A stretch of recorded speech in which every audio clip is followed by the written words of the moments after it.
শুভ সকাল আর বলছি নি বন্ধুরা, অনেকটাই বেলা হয়ে গেছে। স্কুল থেকে চলে এসেছি, এসে যে খাসি মাংস রান্না করব আজকে। শুধু মাংসর ভিডিওটাই তোমাদের দেখাবো। ঠিক আছে, চলো রান্নাটা করি, ভিডিওটা দেখতে থাকো, পরে আবার কথা বলছি।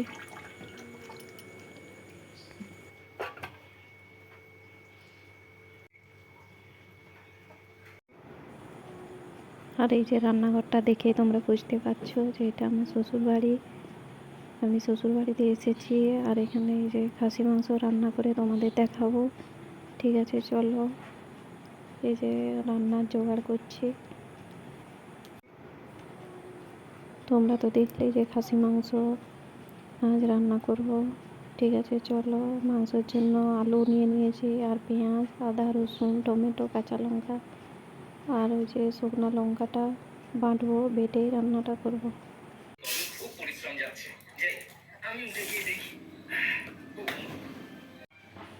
দেখো আমার এই যে মশলা বাটা হয়ে গেছে, আর আদা রসুনটা আলাদা করে বেটেছি, একসাথে বাটলেও হবে। আর আলুটা একটু বড় করে কেটেছি, গোটা গরম মশলা আর শুকনো লঙ্কাটা বেটেছি।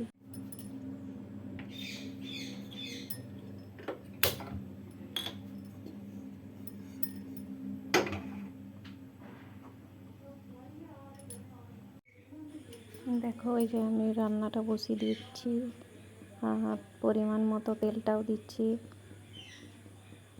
তোমরা যেমন তেল খাও সেরকমই দিবে। ঠিক আছে, চলো। এই যে তেলটা গরম হয়ে গেছে, আর চিনিটা দেওয়ার সময় তোমাদেরকে দেখানো হয়নি।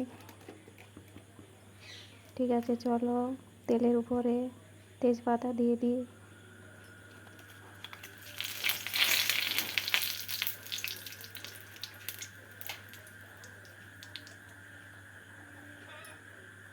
তারপরে গোটা গরম মশলা একটু দিয়ে দেবো।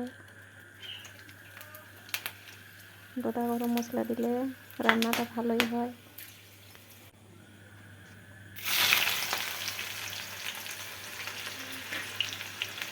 পেঁয়াজ কুচিটা দিয়ে দিচ্ছি তেলের উপরে। পরিমাণ মতো তোমরা পেঁয়াজ দেবে। এই যে কাঁচা লঙ্কা দিয়ে দিচ্ছি, যে যেরকম ঝাল খায় সেরকম করেই করবে। আর আমি তো বললাম যে দেখো এই যে পেঁয়াজটা ভাজা হচ্ছে, আর এই যে একটু নুন দিয়ে দিচ্ছি পেঁয়াজটায়, তাহলে একটু নরম হয়ে যাবে, তাড়াতাড়ি ভাজাটাও হবে। আর পেঁয়াজ ভালো করে না ভাজলে রান্নাও ভালো হবে না, তাই একটু লাল লাল করে পেঁয়াজটা ভাজতে হবে। ঠিক আছে, চলো পেঁয়াজটা ভাজা হোক।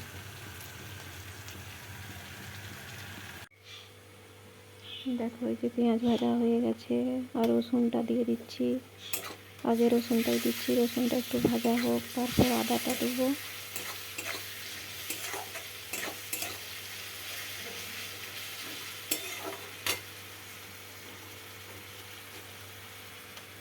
এই যে আদাটাও দিয়ে দিচ্ছি। এবারে রসুনটা ভাজা হয়ে গেছে।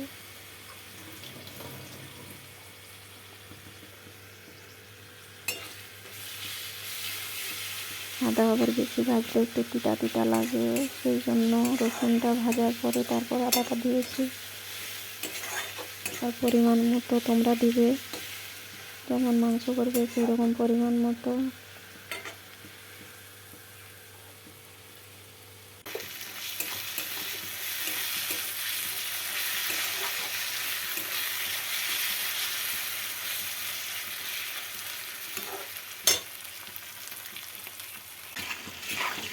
ওই যে মাংস আলুটা দেখো অন্য কড়াতে ভাজছি।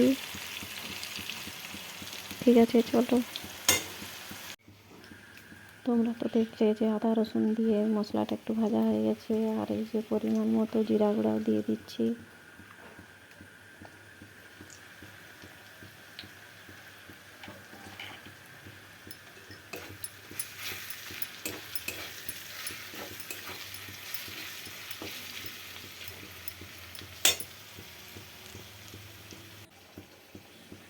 দেখো এই যে হলুদ গুঁড়া দিয়ে দিচ্ছি, লঙ্কাটা বাটা আছে, তোমাদেরকে তো আগেই বলেছি যে লঙ্কা আমি বেটেছি, গোটা লঙ্কা।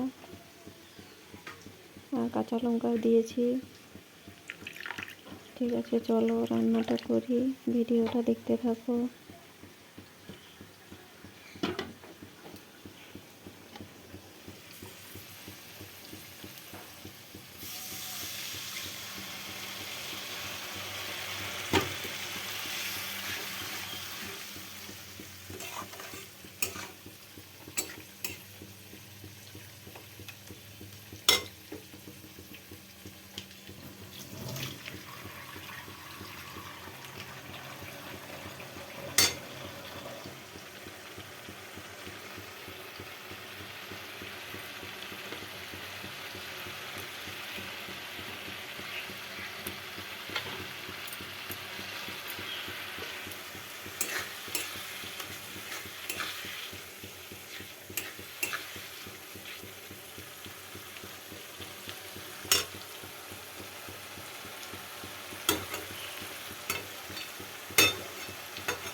দেখো এই যে মশলাটা কষা হয়ে গেছে, আর এই যে মাংসটা দিয়ে দিচ্ছি।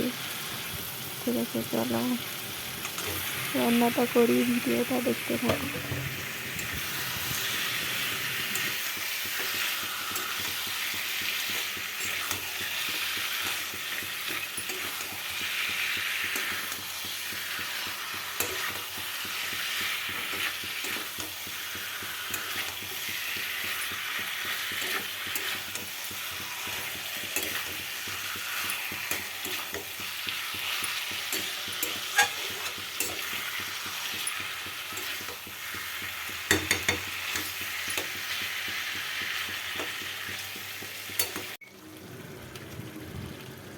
দেখো এই যে মাংসটা একটু কষার পরে আলুটা দিয়ে দিচ্ছি। আর আগে দিইনি এই জন্যই যে আলুটা অনেকটাই সিদ্ধ হয়ে যাবে খাসি মাংস, সেই জন্য।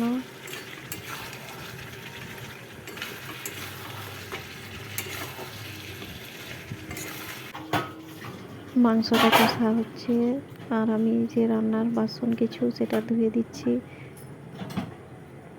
মাংসটা তখনকে কষাটা হোক।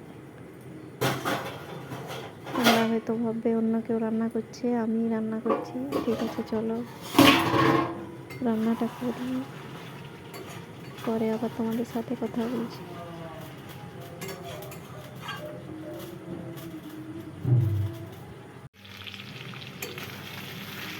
আর তোমাদেরকে তো বলতে ভুলে গেছি, আমি মাংসে একটা গোটা রসুন দিয়েছি, এটা ভালোই লাগে খেতে। তোমরা হয়তো অনেকেই জানো। এই যে গোটা রসুনটা,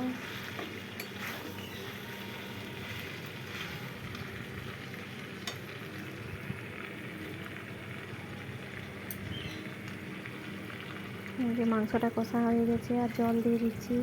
পরিমাণ মতো জল দেবে। যদি কেউ কষা খেতে ভালোবাসে তাহলে কষা করতেও পারো, আর না হলে অনেকে হয়তো ঝোল খেতে ভালোবাসে, সেটাও করা যায়। ঠিক আছে, চলো ভিডিওটা দেখো, আর যদি ভালো লাগে তাহলে কমেন্ট করবে।